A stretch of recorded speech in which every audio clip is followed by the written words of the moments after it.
I'm Alessandra Barrett, Senior Content Editor for JOC. I'm at our Inland Distribution Conference in Memphis, and I'm joined by Roquita Coleman Williams with the Greater Memphis Chamber.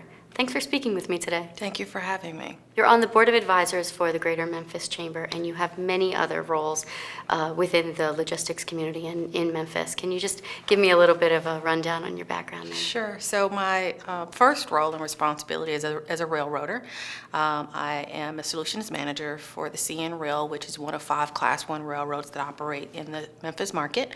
I also serve on Memphis Area Transit Authority's Board of Commissioners under the appointment of the mayor, with the support of our city council here, and I've served in that capacity for 2 years. And finally, I am past president of the Memphis World Trade Club, who is a partner to the Inland Distribution Conference and the JOC in this event. You're also presenting at today's session on the future of the workforce and building up the younger interest in logistics as a career. Can you talk a little bit about what that session is going to highlight? Absolutely. So on the workforce front, Memphis recognizes the need to attract talent to the logistics market. 40% of what moves in the economy moves via rail. Much of that business moves through Memphis as a facilitator for global transportation.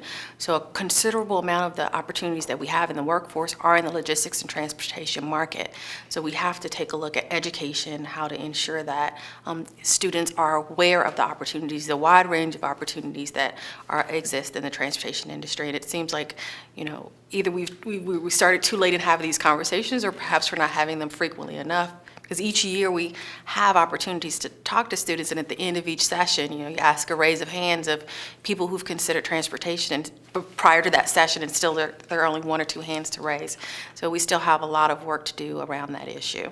Why is it important that the conference is in Memphis? What does this bring to Memphis?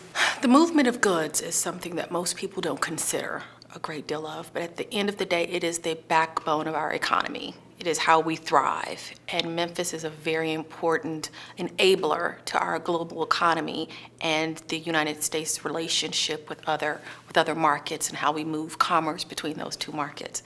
We have some unique assets in the city. And so conferences like this uniquely allow us to display those assets. It also allows companies to understand what their options are when they start looking at the U.S. as a market, and where they should locate distribution and manufacturing centers, where they should make investments. In my field, specifically in the railroads have always looked at Memphis as a market to have investments in infrastructure and development, and even people investments. So we like to have the opportunity to do that, and this uniquely allows us to do that. Thanks for speaking with me today. Thank you for having me. I've been speaking with Roquita Coleman Williams with the Greater Memphis Chamber.